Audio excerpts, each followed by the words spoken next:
Hello, everyone, and welcome to Cabinet Conversations.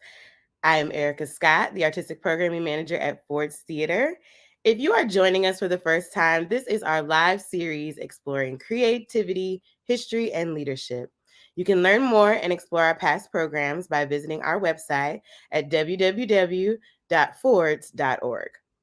Today, we are diving into the earthly and otherworldly realms of carnivorous plants with the enormous man eating plant Audrey 2 and the very real plant that inspired her, the Venus flytrap.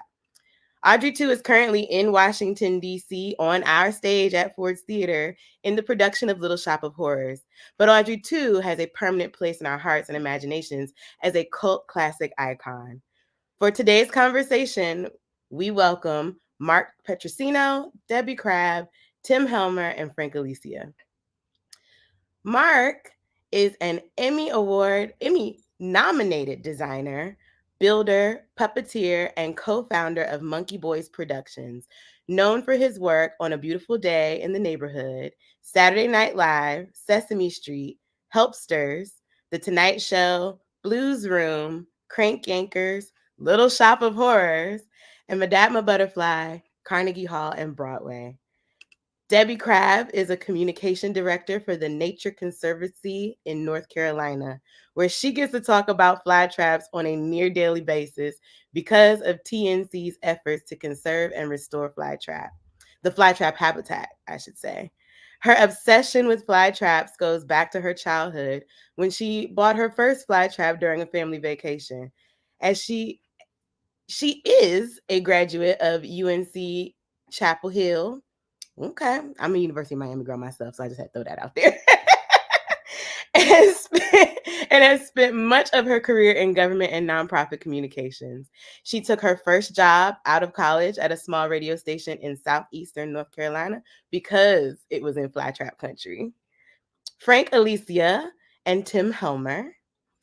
Frank is the producer and host of the Pause Reviews podcast since 2012.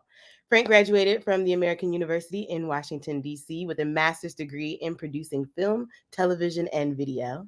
And Tim is the co host of the Pause Reviews podcast since 2020.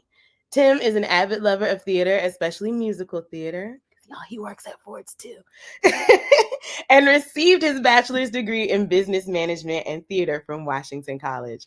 The Pause Reviews podcast has reviewed over 300 movies and shows and dives into everything that goes into the near impossible task of getting a movie in front of audiences and the impact that film and television have had on pop culture. Welcome to you all. I'm so excited to have you guys here. Thanks for having us. Yeah, thanks for having us. As a reminder to all of our viewers, we are taking your questions on social media platforms, so please feel free on both Facebook and YouTube, depending on wherever you are watching. Please feel free to submit those questions so that we can share your questions with our guests during the program. All right, let's get into it. Yes. Yeah. Yeah. Yeah. Since Definitely. Audrey 2 is what brings us all to this gathering today, let's go ahead and start with her. So, Mark, I want to talk about the puppets. Your team created not one, but 4 puppets for that are increasing in size and complexity of use for Little Shop of Horrors that is currently on our stage. Can you tell us a little bit about that process? Sure. Just give a little quick history on how the plant itself and the puppet came to be. A lot of people probably already know this originally was a movie, a Roger Corman low budget movie. And I'm not sure who on that FX team created that puppet, but when it was reimagined as a musical in the 80s by Howard Ashman and Alan Menken, they hired Martin Robinson to create the puppets, and he created the original Audrey 2 puppets. And he hit a home run the first time. So basically, almost every iteration since then is standing on his shoulders and kind of trying slightly to reimagine what he did, but you can't reinvent the wheel. So the puppets we currently have rented to Ford's Theater are based originally on his design, which was reimagined then by Nicholas Mann, a world-renowned puppet designer who designed puppets for the Olympics and huge theme parks. Amazing designer. So those are the ones that you guys currently have. And the reason there are 4 sizes is when Seymour first meets Audrey, she's a tiny little innocent or seemingly innocent plant. And as he begins to feed her certain things from humans, we'll say. You can say, Don't want I to give think away you're too many okay to say spoilers. blood. Yeah, you can say Yeah. blood.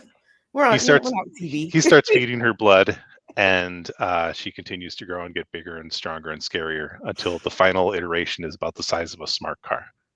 Ooh, a smart car. Okay, wait. Now, because I've seen the plant, like, and I've been in the rehearsal room with these guys, and y'all, if y'all have not seen Little Shop of Horrors at Ford's Theater, I'm gonna say it several times over. Go see it. The plant is insane, but I didn't realize it was the size of a small car. And it weighs almost as much. The full rig, it's on a steel base to help Yeah. support it so the puppeteer isn't lifting all of that mass. The whole rig itself is about 750 pounds, I think. Fun fact is that we had to break her in 2 to get her into the rehearsal hall because she's so big. Like, that's wild. Getting her through doors is tricky. Wow. Okay. Small car, like, that's just perspective. Just wow. Ooh. Anyway, it makes sense. She got to eat people. So, and we put full grown adults into yeah. Yep. Yeah, and Derek, the Seymour at Ford's, is bigger than me. He's a pretty big dude. So tall dude, yeah. Squeezing him in there. Gobbled up easily. Yeah. Debbie, so we all know that Audrey 2 has made a huge lasting impression and continues to. Can you talk about how she is connected to the real life flat traps? Sure. Well, of course, in reality, the real life flat traps are about that big. Just so you know. We have this thing we call Walk with the Meat Eaters, where we take people to our Green Swamp Preserve to introduce them to fly traps. And at first, the adults are usually a little taken back because they're expecting Audrey. The children are all in. And then eventually everybody's all in because they are so cool. I have a friend who calls Venus flytraps a gateway drug. You remember how Nancy Reagan was always about gateway drugs? Well, flytraps are the gateway plant. Because if you can, and you should see it, if you can get kids interested in the flytrap, that's what I was. If you get a kid interested in that thing, they get interested in the whole natural world because it's so incredibly cool. Because you think of plants as being static and, maybe they're good to look at, but they don't do a lot. But flytraps, they do a lot. I mean, and they're very cool. I mean, you stick a little, we don't tell people to do this many times because eventually they can't do it. But you stick a little leaf or something down there and they'll fly trap, they just snap shut like that. So they're very, very cool. And of course, the reason that I'm on here today is because this famous plant, that's been, you can go anywhere in the world, you can go online and Google fly traps and you get, a shirt, I'll show you. Yeah, show me the shirt. Anyway, you can Google fly traps, you can order all kinds of stuff, but it only occurs and has only ever occurred in the wild in one tiny place in the universe, and that's southeastern North Carolina and northeastern South Carolina, sort of in between Wilmington and Myrtle Beach. So way cool, and this is why you should come here. I'm just a big thing about, come to North Carolina to see these things, and we'll send you to some places where you can see them. I love that so much. I've said time and time again, and I know that our viewers probably are now thinking exactly what I have the same impression that I have. Fly traps are a tropical plant in my head, right? Like you automatically go, it's growing in Malaysia, it's in Indonesia. It's not here. So the fact that all of the fly traps that we know about originate here in America, in the States, in North Carolina, South Carolina, something I was literally in the Outer Banks this past weekend. Like I was right there, right? So it's insane to think that something so dangerous and beautiful and exotical is right here in our backyards. I feel like my aunt and uncle have buried the lead on that. They should have led with that when they wanted me to get to, to visit them. I'm like now ready to go. They're in North Carolina, so It's man-eating plant.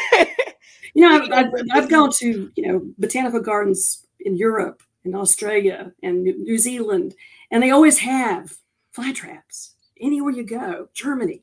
and Switzerland. And I stand there, with my North Carolina accent, not speaking a word of whatever language, and they don't even understand me in Australia or New Zealand either. I stand there and I'm like, that's my plant. I know where it came from, because they all are propagated off of those original, usually from the green swamp. So it's very cool. It's like the cherry blossoms. We had them, we sent them out. We want to make friends, so we send them out. Can you talk a little bit about what they do and do not eat in their like digestion process? I think it's really cool. So well, here's what's really kind of cool. They don't really eat flies. They probably maybe 5% of their diet is this accidental stupid fly that gets in the way.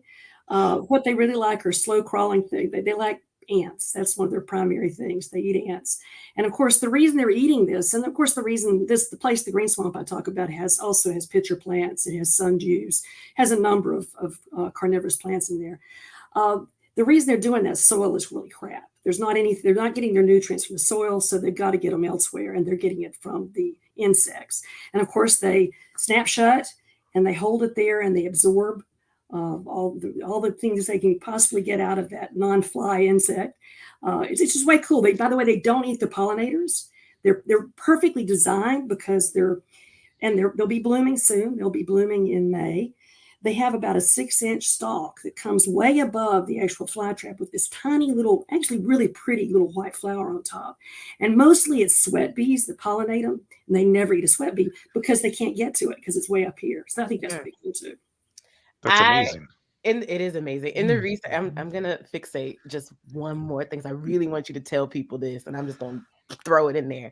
They have a 2-prong system, right? And like, they're triggered and then they close, and then the amount of movement that whatever is trapped dictates how much enzymes come out, right? Exactly. Yep.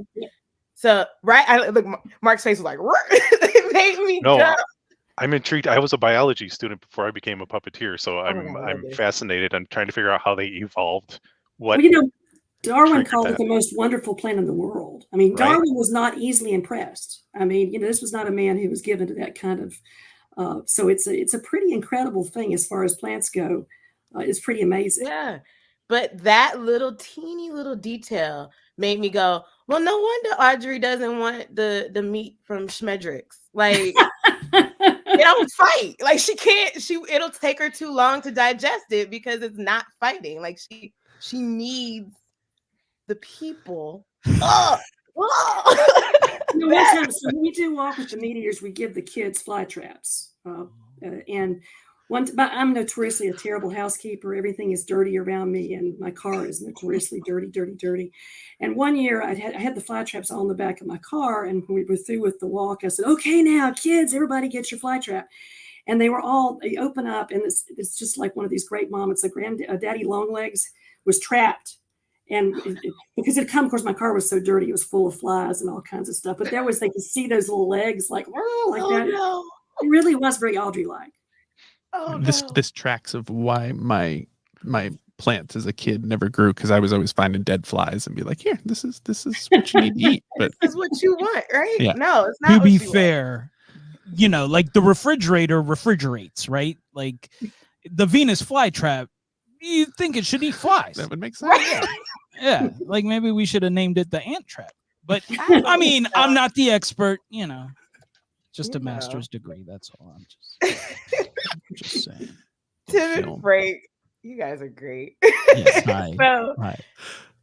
Hi. The film, already this cabinet conversation for me is like top tier. I'm so glad you guys are here. I'm having a great time. We just started.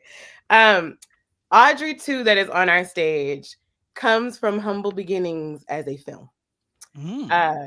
2 films. And a lot of people don't know that there was a 1967 version that Jack Nicholson was in before he was chopping down doors and scaring people in hotels. And then we have what most people know as the Rick Moranis version. And everyone who's anyone, like we Ford's Theater went to Awesome Con, and I know Tim, you went, I went, and everyone came up to our table singing Little Shot, because everybody knows that film, right?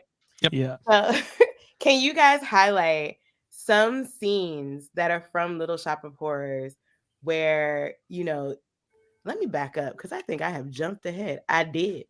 Ooh. See what happens when you go off script? I got so excited about You were how so excited about us being here that Yeah. we yes, and how Yeah. the plant eats people. Right. It was a Agreed. low budget horror film is where I was going originally. Right. That has now Yes. become a cult classic. And you guys have consumed hundreds of films, as we said in your intros. So, like, what exactly is the criteria for becoming a cult classic? Woo. Big question. We get to establish that canon Ooh, now. that's awesome.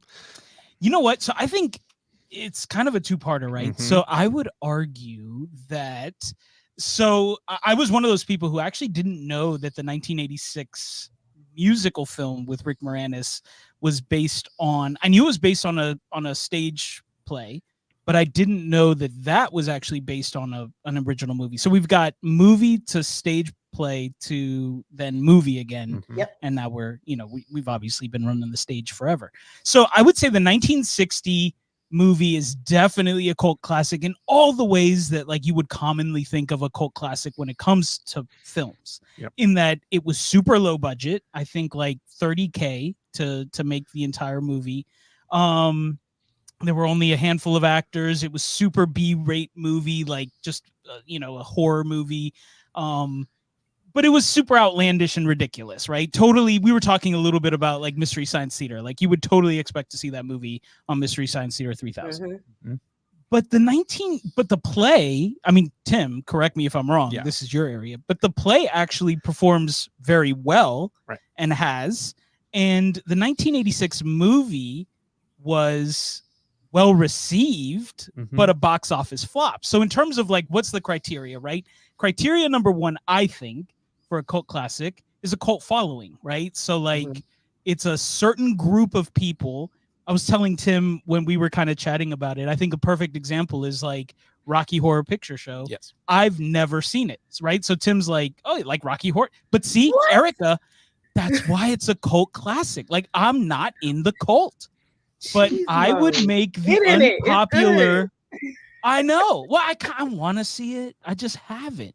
But like, I would make the unpopular opinion that 1986 is a classic, but I don't know if it's a cult classic anymore because it is so broadly watched and beloved and etc. Like at some point, right? Does it come out of the cult classic and just become a classic? I mean, I don't know, but its roots, like you were saying, that 1960 film, 100% a cult classic movie. Like that checks all the boxes. Yeah, I mean, you're kind of asking, like, pull up Wikipedia and see what they say about cult classic, and you're kind of like, ooh, like this is such a broad term, and I think we're seeing it a lot now. Like in marketing, they're like, it's an instant cult classic, but that's sort of an oxymoron, right? Like a buzzword now. Yeah, like you need some legs, and I think that's what I always think about. Like, it was a box office flop in terms of like the return on the investment and all the money that went into making it, but it's had legs afterwards. I think a lot of the time we see stuff like that,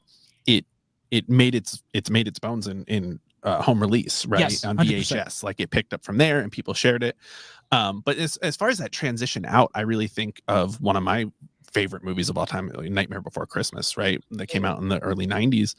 And I didn't think anybody else knew that movie, right? So there's kind of a criteria for me. It's like, wait, you know this movie? You like that movie? And maybe it's not in the top of your Academy Awards or like even maybe in your top 10, but like it's a movie I love, I grew up with.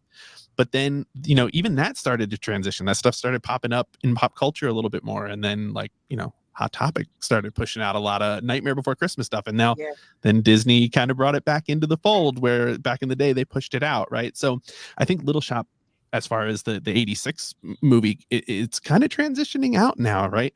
Like you mentioned, Awesome Con. People know it. Like when we have our plant here behind us that is a Halloween decoration creation of my mom, actually. And I'll pull that out for Halloween, put it on my front steps with my other Halloween decorations, and people do the same thing that you experienced at Awesome Con, right? They walk by and they're like, oh, feed me, Seymour. And you're like, oh, okay, all right. So yeah, it's on that verge, right? But you know, so for me, to sum it up, then it would be, you know, that long life after theatrical version, right? Quotable lines. Oh yeah, that's a big one. That's a big one. And honestly, if you start looking at what people call a cult classic, they're all a little oddball, right? They're all a little different. Yeah. A lot of them have to do with puppets for some reason. You're thinking like Labyrinth, Return to Oz, like some of that Dark stuff, Crystal. right? Dark Crystal, 100%. There's some Yeah. weird, you know, they're oddball stuff that's maybe a little maybe off-putting to some people. I don't know. Maybe people just don't like puppets, but I feel like it's a little bit more oddball stuff, and it finds that life afterwards. I will say though, and I know we're running long. This is Yeah. the I was curse like- of podcasters on your cabinet Who conversations. don't have editing. Well, but I will say, like cult classic, you know, like so much of Howard Ashman's stuff, it really has become like a I don't know, just a banner for the LGBTQIA plus community. And, you know, so you can see it, right? In so many of the characters, you can see like just Ashman's soul in there. And I think that's undeniable. And so, you know, I would also say though, that like, it's no surprise, right? That the sentiments that we see in the film, you know, like that sense of belonging, you know, just wanting the things that like, you know, all people have. So whether you be a person of color or a person of the, you know, of a gay community, etc., you know, finding yourself in those things and feeling those messages and feeling like it speaks directly to you and your group of like-minded or, you know, folks. You know, I don't know. I feel like that's got to be the core, right? Of being a cult. And in that way, like it always will be. I think he's poured so much into this. Like you can't help but feel those things, right? Yeah, Ashman does a really great job of writing, taking the strange and unusual, because all of his musicals have the element of and then where you go, this is a musical, but at the same time, there's this found community that happens within all of his musicals, and Little Shop is absolutely one of those, centered around this plant that eats everything, specifically people. And I love that you all talk about that and like that being a place for the community, because like when we were casting the show, and shout out to the creatives, like what a phenomenal team of creatives we have for this show, with Kevin McAllister at the helm directing. And it just, he found people who, and this doesn't always happen. This is why I'm like, if y'all haven't seen Little Shop, come see Little Shop, because often you'll cast a show and you can never know how people will mesh and gel and what the company constructs will be, and if people will get along, and if people will, once you get the world created, if everybody will actually fit into that world. And our company is such a beautiful group of human beings, and not one of them stands out sorely, and no one tops Audrey too, right? Like it's one of those great things where just it's the right chemistry around a really unusual situation and a really unusual plant, and people who may deem themselves strange and unusual, strange and interesting, find themselves in the theater being like, I recognize those people. I know, like you walk away feeling a part of something. And that's the magic of not just Ashman's writing, but also just like Little Shop in general. Sometimes more a part of that than I do in my day-to-day life, right? Yeah. You know. Mark, do you ever get, like, speaking on the cult classics still, do you like, and how Audrey 2 can permeate everywhere, do you often get people who just want like random pods? Like, do you send those out? Yes. We get probably an email a month of somebody saying, hey, I just want one of these for my party, or I want one of these for, you know, an event, or whatever the case may be. One of the weirdest ones though was we had somebody literally email us to say, hey, can I have pod number 3, which is the the second largest iteration, the second That's from the the biggest. first one with a full human in it, right? Yeah. So it's, you know, the body of it's pretty big, and you can fit a full human, like you said. They wanted it so they could get high inside of it. They want to do hot box inside of pod number yes. 3. Okay. So you did get my Here's a email. good new plan. That's great. I've been waiting. I wasn't Yeah. sure. That's a Dude, I'd flex. hotbox the Yeah, heck that's out of it. interesting. Yeah, That's no. such a unique. You don't need Quite- anything. You don't need any special chemicals to have an out of body experience in there either. I'll tell you, as somebody who's performed the show a lot of times, when you're in pod number 3, you're breathing your own hot Mm. air half the time. So you're just trying to stay awake because otherwise you're like, Oh no! Oh, Mark, you're talking to a former collegiate mascot. I mean, I don't like to brag, but I get it. And when you were talking about the steel frame and all that, and I was like, thanks, but no thanks. That's why there's pros, right? Like I stayed amateur. Right. I retained my. Yeah, I had Yeah. a bad run as Smokey Bear. And it was Mm. I'm never Did going you? back. Yeah, so yeah. I think this is a great time though to talk about going back into the production and the pods and the people, because we have a question from the audience that asks, who are our puppeteers? So for our production of Little Shop, we hired equity actors to be the puppeteers. And so we have Ryan Sellers and Jay Frisbee, who serve as Audrey 2 over the span of the show in alternating situation. So, Mark, you trained all of them. You want to talk about what that training entailed?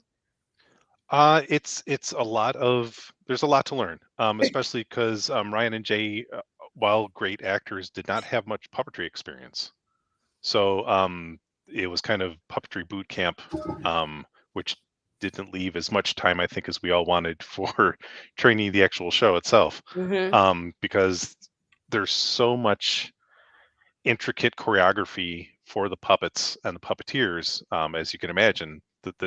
The plant is in the vast majority of the show, and you need to be so adept at bringing it to life that you can just then act through it. I mean, that's a huge part of puppetry, is bringing something inanimate to life. And if you're focused on how do I even move this thing, it pulls your focus from how would this inanimate thing that I'm making alive react? Because that's what you want to do, is make it so she seems a fully formed living character. So she's reacting to what Seymour does. So if Seymour says, "Hey, you're just a plant," she'd be like, "Really?" It's I wish we had more time. It was a very quick process, but that's part of live theater. Yeah, You're but you limited. created magic because those guys are up there like, wow. Like when They're you first see, so a pod 1 is just a hand puppet that I don't know if I should, but I'm gonna. Should I? spoiler. I'm gonna give a little bit of the magic. Everybody loves the behind the scenes of Yeah, it all. absolutely. Yeah, And we it's all like so to see the cool. sausage get made. Yeah. The sausage, right? So Yeah. the first pod is a hand puppet, and we stick it onto a counter, and they stick their hand up through it, right? And that's the Classic. first time we see movement of this plant, which is very cool. And they go up and they do, and before I even get even further, Mark, you should talk about the time that they spend, because were you with them when they were doing like the video? Because we have 2 puppeteers and a voice, and the 3 of Yes. them had to spend a lot of time together coordinating so that they get all of the Lip sync. idiosyncrasies and the lip syncing and everything perfect and correct every single time. So Yeah, Tobias, the voice of the plant, has an amazing voice. he does. And Ryan and Jay are quick learners, and so the 3 of them, thankfully, are also very collaborative team members, because that's essential. When you have a tight team like this, if anybody's not on board, it can quickly erode the veracity of the life of the plant. So it's essential that your puppeteers and puppet voice, or Audrey 2 voice, get to know each other. We were lucky enough on tour. My business partner Michael and I did the national tour of this, and the gentleman who was the voice of the plant, Michael Leslie, whose birthday it just was. Happy birthday, Michael Leslie. Happy birthday. Happy birthday. Incredible voice, incredible human.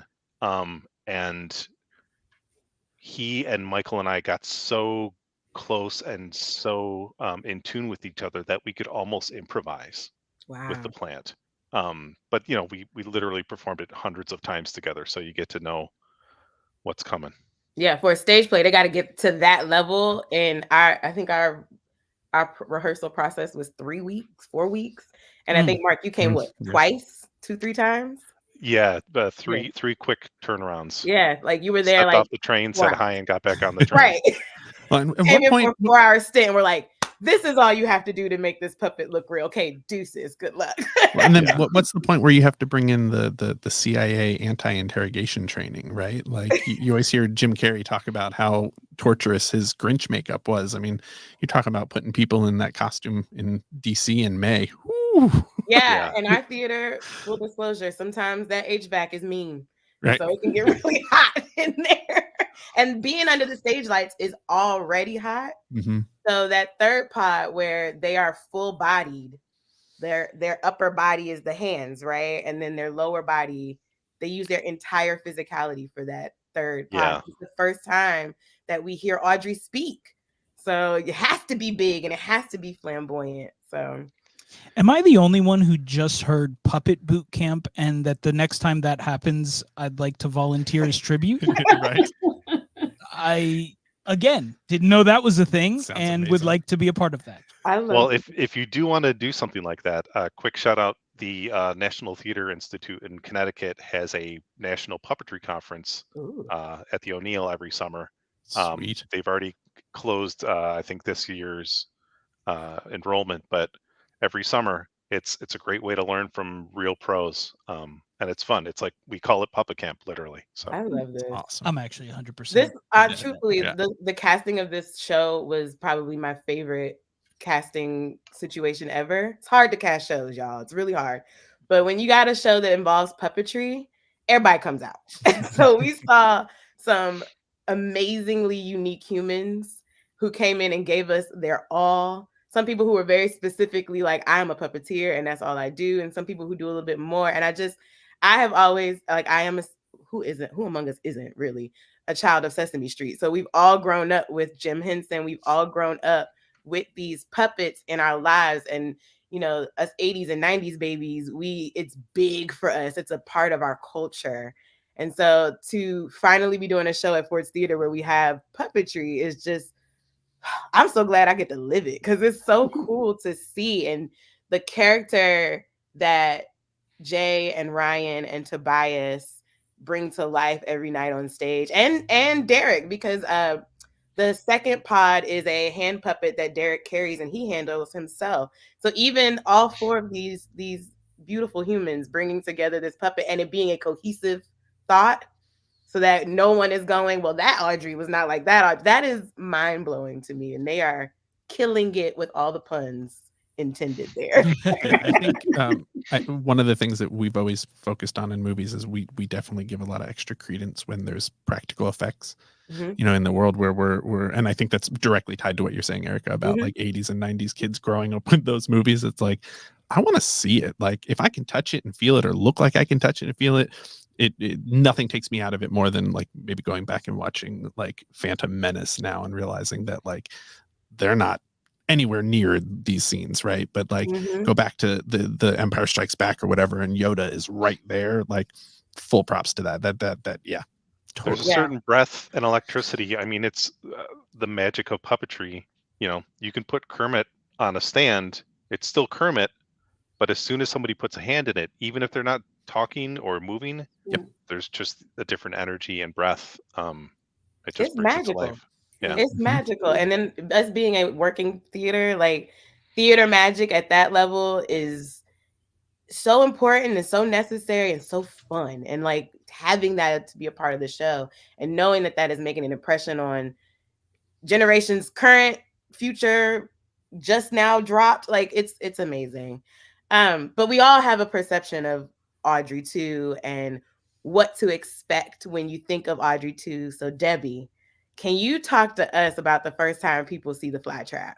Oh God, yes. I mean, I have to say, Shock Theater, which sort of dates me, but that was the first time I saw the original movie on Shock Theater many, many years ago because I loved Saturday afternoon. There'd be, Yeah. Godzilla, all those wonderful things. But anyway, that's where I saw it. And it is incredible because it's sort of generational. Children are just all in. When they see that this plant is so active, like they are. I mean, I had one little boy say, "Hey, that's kind of like me." I'm like, "Well, yeah, kind of. I hope you don't grow up to be, But it's just amazing. But then it's adults. I've had people from Tasmania. I've had people from France. We've got a young woman coming from France next week. They connect with us because we're the easiest place to see fly traps because our preserve is open to the public. It's open all the time. You can go in and we can tell you, hey, they're there. And so that's why we get a lot of folks. A lot of times it's kind of hard to find fly traps. And some of the better populations are actually on military bases. So you can't really get there, but the look on people's, it is truly amazing. Especially, I've had botanists. I had a guy who was a botanist from New Zealand who, he'd seen them. He'd seen them all around the world. He'd seen them in, botanical gardens and greenhouses. But when he is standing there in this preserve in the middle of nowhere, and he looks down and he sees this amazing thing in the wild, it's like people just come to life. We're having Walk with the Meat Eaters in the month, and I'm registering people, and I'm just looking forward to when I register. I'm asking them, have you ever seen it? And they haven't. So it's going to be a whole 40 or 50 people who we're going to introduce to this amazing thing. And yeah, I went to Carolina to school, and I got job offers out of college. And I actually took one that my friends were like, why in the hell are you going there? Because it was in the middle of nowhere. It was a radio station where I couldn't even do news full time. I was also a country music DJ, so I went by two different names. I love this. I did my own name. I was Debbie Crane when I was the reporter and doing news, but I was Sister Debbie when I was doing the country music part of the show. Love it. And people never saw me. I was like, oh, they can only see the news person. But I took that job because it was really close to fly trap country. And I could literally spend my Saturdays. I know, I had a boring life, I guess, but I could spend my Saturdays out there, hacking through. Frankly, I was trespassing then because I was on the property that the Nature Conservancy now owns, but they didn't own it then. So I was actually trespassing to get to see these incredible things. So that obsession, it runs deep. It's that strange and unusual, Erica, that you were talking about before. This is something, that it shouldn't exist, right? By everything that we have been told. It's just, That's why I love the Roger Corman version of the movie. Maybe it's because it's the little kid in me who was like 9 when I first saw it, but I still, I don't have trouble believing Audrey could grow up and do these things. And I don't think because it's such a weird thing. There are other carnivorous plants. There's pitcher plants, and basically they're shaped like a pitcher, and the bug drops in there and basically drowns and it's absorbed. And then there's sundews, which sort of like sticky, and the bug sticks to them. But this thing that has this action, it slams shut. It's just amazing. It really is. Truthfully, I was familiar with fly traps before Audrey, but I, like you, Miss Debbie, I saw Little Shop when I was probably like 6, 7. My aunt, that was our New Year's Eve tradition. We would watch Little Shop of Horrors and wait for it to be midnight every single year. Nice. That was the thing. So it's so interesting to think about how something so dangerous, conceivably so dangerous, could be this pop culture phenomena. It could be this phenomena in just existence where everybody who learns about it, I wanted to talk about what they eat because that was the most amazing thing. I also want you to talk a little bit about how they thrive in fire, because I don't think that people know about that and that they need fire to grow. Sure. Well, fly traps, first of all, if you talk about biodiversity, you probably think about the Amazon. Okay. Mm-hmm. But in reality, if you want to compare biodiversity, the Amazon and southeastern North Carolina, different plants, but they're equally biodiverse. They're incredibly biodiverse place. And southeastern North Carolina, it's basically this system called longleaf pine, which is this particular kind of pine tree. It's yellow pine. It's hard. It's really builds beautiful things out of it. Anyway, that whole system is fire dependent. And for years, Native Americans, for years and years and years, were building fire. You can see there's all kinds of records of how they were building fire. And the whole thing is just, it's this magnificent kind of gardening, if you want to think about it that way, via fire. because it takes out when you burn the system, you get all the kind of shrubby, yucky stuff that's growing on the ground, and you get it out of the way, and then the sunlight comes down, hits the forest floor, and all these amazing things, which include flytraps, bloom. And last year, it was an accident. We had a wildfire that struck our Green Swamp Preserve, and eventually the whole preserve was burned. But it's coming back beautifully because all those fire-dependent plants like flytraps are just thriving in that situation. And the reason I saw Mark when I said, you find a lot of military bases, I was like, you going, what? Well, fire, the one place that the fire, Smokey Bear was very, very productive. He stopped fire, which fire is actually a part of a lot of ecosystems. But, the federal government, they have a lot of campaigns that don't work, but the one that worked was probably the dumbest one because it was taking fire to the systems where they need to have fire. So, but the fire never left military bases because, we do work near military bases. I mean, they're constantly setting stuff on fire and they just let it burn. And so that's why they have these incredible, beautiful places of fire traps on their bases. But ours are maintained. We're deliberately setting them on fire. We do controlled burning. We have people, that's the other thing kids really like when we get them out there and we tell them, and we also employ people who are paid to set things on fire. Yes. The little pyrotechies in them, they are like, I'm all about that. Sign me up for that too. Puppet boot camp. I make a summer out of think all about this. Plants that eat and you get to set things on fire. Could it be any better? Right. We have a question from the audience that I'd love to ask. It says, aren't Venus flytraps endangered? It feels kind of counterintuitive because they're so iconic. Well, they're not endangered. They're not federally listed as endangered, and the species. So flytraps really, they're an interesting species, and there are a lot of things that are endangered, or have been endangered, and they used to be great numbers everywhere. But flytraps only ever existed in this tiny spot. That's basically, if you drew a circle around Wilmington, North Carolina, about 75, 80 miles, all the land base that's inside that circle would be flytrap territory. So they've never had a big habitat. And luckily, there are 2 military bases in there, so there's a lot of flytraps on that. And then we have protected more than 40,000 acres in that region. We've protected and also transferred to the federal government for national forest land, also state government. So there's a lot of places where they're thriving. The biggest things that they're facing right now, there's 3 things. One is taking fire out of the system really hurt flytraps and all the things that depend on them. So we're putting fire back there. The other thing is development. Brunswick County, North Carolina, where our Green Swamp Preserve is one of the 20th fastest growing counties in the country. And so when you develop, you tend to develop on the spots where flytraps can thrive. So there's an active program now to move those that are being developed to places where they'll be safe.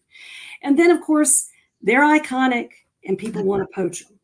So in North Carolina, a few years back, we actually the state legislature made poaching a flytrap a felony. So there are people who are serving time in or have served time in state prison for poaching flytraps.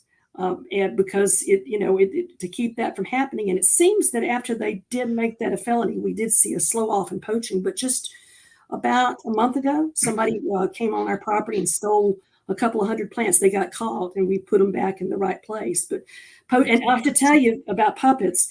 When they made flytrap poaching a felony, we used one of the, I forget what theater production, I had to call and ask them if I could use stills from their production of Audrey eating a human. And so we used that to say, hey, you may not get eaten by Audrey, but you can go to jail. Oh, no. Yeah. There's the new ad campaign. Yeah. Right? Move over, Smokey. When Who had felonies on their bingo card for today? We got murder, we got arson, we got cabinet conversation. Hotboxing puppets. Hotboxing puppets, yes. That so when we had talked to Debbie before this conversation, she told me about the felonies. And I was like, you think about poaching.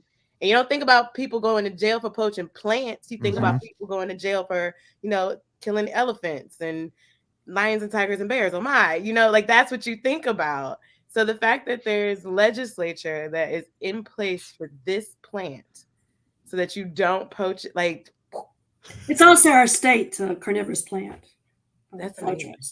So it's amazing to me. I also think it's very ironic that the place that they thrive the most is next to military bases. Yeah. Like, I feel like that should be their mascot moving forward. I'm getting a lot of, like, if we want to go horror remake on this, I mean, between, like, I'm picturing, like chemical seepage, mutant plant, and then somebody tries to kill it with fire, except then they, it comes back even stronger. Like, I think we've got movement here for a remake of the horror version. I feel like you just segued me right into a very good question that I have specifically for you guys. Ooh. So what Always been good. what at would you segues. do? Like, if you could recast the 86 version, right? Who Recast it? who would be your dream cast of movie stars to be in that film? So And this can be Tim and Frank, you lead the charge, but Mark, Debbie, if y'all have y'all dream, throw it in there. We want to hear so it. funny conversation. We did not discuss that previous until today, and so then I thought about it, and then I've been racking my brain. yeah, like I struggling. I had Seymour off the bat, right? So I came in today and I said, what were you thinking for this? And he goes, what are you thinking? And I was like, okay, well, I've got Seymour, got it down. Who is it? Josh Gad. And he agreed 100%. I was like, that was my top choice. Yeah, He did I great. think Josh Gad would be great as Seymour. Struggled a little bit more with Audrey. I think there's some kind I of would put pieces Jennifer Hudson. around that. I think depending on maybe how I go with some of the other characters, I my first thought was maybe Kristen Wiig. Something about her and Ellen Green. There's something there, but then I kind of playing around with alternative casting and some stuff like that. Kind of want to use a vocal group for the chorus, right? So I'm like, could you do like the Jonas Brothers, or like maybe convince Beyonce to get like Destiny's Child back, like something That like was that. my Yeah. vote. There's a sister group, Bring Destiny's Child back for Little right? Shop. There's a sister group 2024. called Haim that I think would Oh, be yeah. really Oh, good. Yeah. And so then I was like, well, maybe we play with Audrey a little bit, and then we started talking about Well, Yeah. we got there because my top choice for Audrey, which wouldn't work with Josh Gad, Yeah. was Halle Bailey, Yeah. the new Little Mermaid. Yes. And I mean, first of all, the pipes, right? Like, Yeah. homegirl can sing. And then, but number two, maybe what people don't necessarily always put together is Little Shop of Horrors is 100% single-handedly responsible for saving the dumpster fire that was Disney. Right. So, like, true story. Yeah. So Walt Disney dies. Disney is going just into the pooper. Like, it is just flop after flop after flop. So Menken and Ashman do Little Shop, and then they rejoin together again in the late 90s, or sorry, in the late 80s, early 90s at Disney. And that's where we get that Disney Renaissance, starting with Little Mermaid in 1991. So if you actually look at Audrey's Somewhere That's Green song, it's her I Want song, but it very closely mirrors Ariel, Part of Your World. Yeah. Even the Literally, endings. musically. Yes, Mhm, yes, literally. And then they brought it into Beauty and the Beast, Right. where they sort of introduced the ensemble and the town. It's the same as the Skid Row song. So they came in and brought a lot of the stuff that they had brought to Little Shop into Disney, and makes all the movies that our generation anyway, right? I'm 40, I'm a 1984 baby. So those were my Disney movies. Mhm. And they were sensational. So for me, I was like, wouldn't it be a cool Easter egg? Little Shop is not a Disney movie, but it's got all the key players. Wouldn't it be cool to kind of do some like cross-pollination there, just to use a botany term? You're welcome, Debbie. I'm ready for my internship. So like, what if we brought Ariel in and she played Audrey and whatever? But so we ran into a lot of snags. So then we settled on what's her face? Jennifer Hudson. Yeah. See, that's what I Audrey. said. J Hud. Yeah. Again, you need those. You need the pipes. And that's kind of what I was saying before. Like, it would be interesting to explore what that would mean if we had Josh Gad do that and the voice of Audrey too. Like, that could be interesting. I know he's done some voice work in Ghostbusters Afterlife, but then I'm kind of going with that callback. I mean, Frank Oz is a voice actor for puppets, like, and he directed the original, film movie, musical movie. So, like, could we get him to do it, or would that sound a little bit too much like, Yoda as a big plan? I'm not sure, but that could be interesting. Weeks, Erica. We've spent weeks casting this non-existent remake. My wife is upset. Like, dinner ain't been made because we have had to really focus on this. And as you can see, at least I hope so, you've seen we've given it a lot of thought. I think the tie to Disney is a great connection, just to show like the versatility and the lasting, right? Like we were taught, this whole conversation is about the impact, and it's about cult classics and things of that nature, classics, and however you categorize them. And if Mencken borrowed the Disney model, or Disney vice versa, whatever, because Disney existed before this too. So if it was just a matter of like, you have a model but you ain't doing it right, I'm gonna show you how to do it, and then here you go. You know what I mean? Like, it just shows that Little Shop of Horrors is a family story. Yeah, it is. And they loved classic Disney, right? So like, I like it. When Audrey's singing Somewhere That's Green, you get that little animated bird that comes in and flits on her finger in the 1986 movie that's just like Snow White or any of the others. Like, that love and appreciation for the classic Disney musicals was there. They literally like brought it to stage, and then when they went over to Disney, they were just like, let's make this work. It works. It's a tried and tested. It's a model that works. Yeah. It's a testament. We have about 10 more minutes, so I'm going to get into final thoughts. But one of the things I wanted to talk about really quickly is like, we just talked about this lasting power. Little Shop ain't going nowhere. Like, it's going to continue to be a thing forever, until forever is no longer ever, right? So like, for you, Mark, how do you keep Audrey fresh? Like, what do we do to keep her? Because I'm certain there's a model, but you want to see stuff. A lot of people complain that there's no blood, and I just feel like we can't have blood on this puppet. It's tricky, because like you're saying, it's been done. It's one of the most commonly performed and produced stage shows out there. The trick is, again, going back to the same old idiom of like reinventing the wheel. It's really hard because Ashman and Mencken were so brilliant in how they crafted this script. It's one of the tightest musical scripts. There's no fat. Everything drives the story. It's a really great tight story. So what I take solace in is in the front of the script, Howard Ashman put a note saying, just trust the words. It's there. You don't need to play the camera. You don't need to ham anything up. You don't need to play big or broad. If you play it life and death, the comedy will push through. The story will push through. So I think the way to make it new is kind of like what Ford's has done, where you do alternative casting. They have a big Seymour. Normally Seymour's a little nebbish guy. They have people of color playing parts, which is great.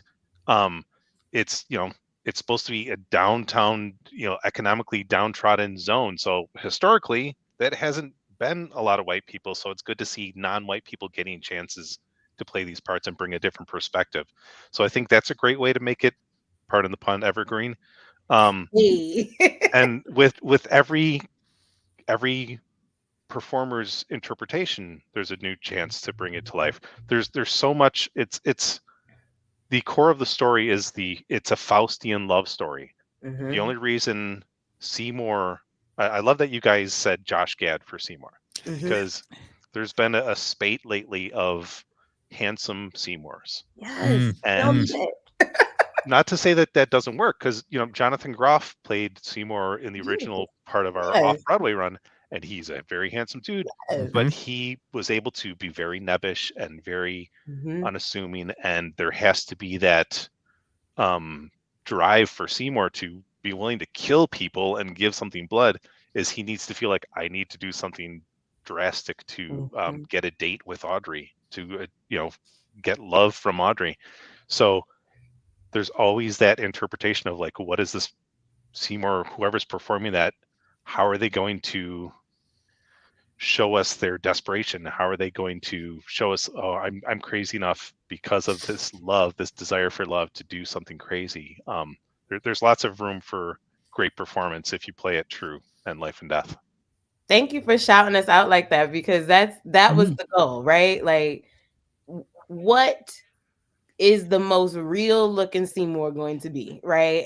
And that fight, and just, we get a lot of hate speech back about certain casting choices, and this is in general, not just with Little Shop, but Yeah, specifically when people who have that preconceived notion of what this story is supposed to look like because it already exists a certain way in the world.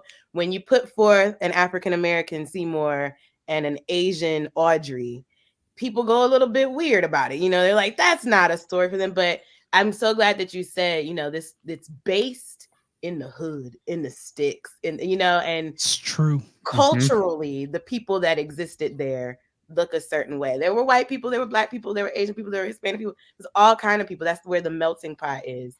And one of Ford's missions is to make sure that we represent America as best as possible in the stories that we present and people that we put on stage. So thank you for saying that and seeing that. We appreciate that. it's cool to see. It's, you know, like I said, I've literally performed the show over 1,000 times, so it's wild to I really enjoy seeing new perspectives on it, because, you know, like your original question, how do you make it fresh? How do you make it new?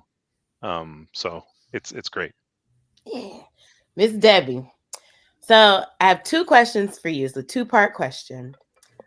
I would assume that people are the biggest danger to fly traps in the wild, but what actually is? And can you talk about what people are doing to, what you specifically, a little bit more about what you specifically do to make sure that the conservation happens? And then if people are interested from watching this conversation, where can they get one if they want to do it the right way? Sure. Well, people are the biggest, whether they're building developments, whether they're saying fire is a bad thing, or whether they are poaching them. People are the problem. But the Nature Conservancy, the two things we do is we acquire property and we conserve it, and it stays permanently conserved. Nothing can be built there, and the fly traps can flourish. And we burn that property so the fly traps are happy, and it's a beautiful ecosystem. You can come see it here. And everybody should have a fly trap. I mean, they're easy to come by. Your big box stores have them. Your botanical gardens have them. And they're a super easy. I think I heard Tim say he killed his, but they're very super easy because fly traps have few expectations. You know, they don't expect to get fertilized, so you don't fertilize them. You use rainwater because they don't want any kind of anything in their water but what comes out of the sky. And frankly, now it's a hip thing to have compost in your kitchen, and there's all these little buggy things that kind of flutter around the compost. So I tell people to put it near the compost, and they can eat that way. So they're a pretty easy plant. They have low expectations. You just don't need to overdo it with them. You just need to know what it needs and then just let it be, is what I'm let it hearing. be. Yeah, blood, right? Blood. I do have to say, we did have one of our things where I'd given kids, and one of the kids promptly went away and, of course, pricked his finger and started trying to feed the plant blood because he had seen Little Shop of Horrors maybe one time too many, and who knows who that child is today. I hope he's okay. But That child is Tim, and that's how he killed his fly mother traps. called me from the car for me to lecture him about don't feed them blood. Did you watch the movie? Sorry, Dad, I love you, but I really love this plant. Yeah. I wish we had more time. This has been the littiest cabinet conversation that I've ever hosted. I'm so excited that I had you four fabulous humans with me today. This was a great conversation. So thank you, thank you, thank you, thank you. Thanks for having us. Yeah, thank you. Absolutely, absolutely. For our viewers at home, thank you for your questions that you threw into the chat. They really helped out our conversation, and I hope that you learned a lot about the show, Audrey and puppeteering, and real life Venus flytraps in the wild. And we hope that you enjoyed our conversation overall, and will continue to respond to our comments and things on Facebook. We will respond as long as we can. If you haven't already, please go buy your tickets for Little Shop of Horrors. I leaned in because I'm serious now. Go buy a ticket for Little Shop of Horrors at Ford's Theater. We run from today through May 18th, 2024, and you can purchase your tickets at www.fords.org. We hope to see you there, and we hope to see you back here next time. Until next time, thank you.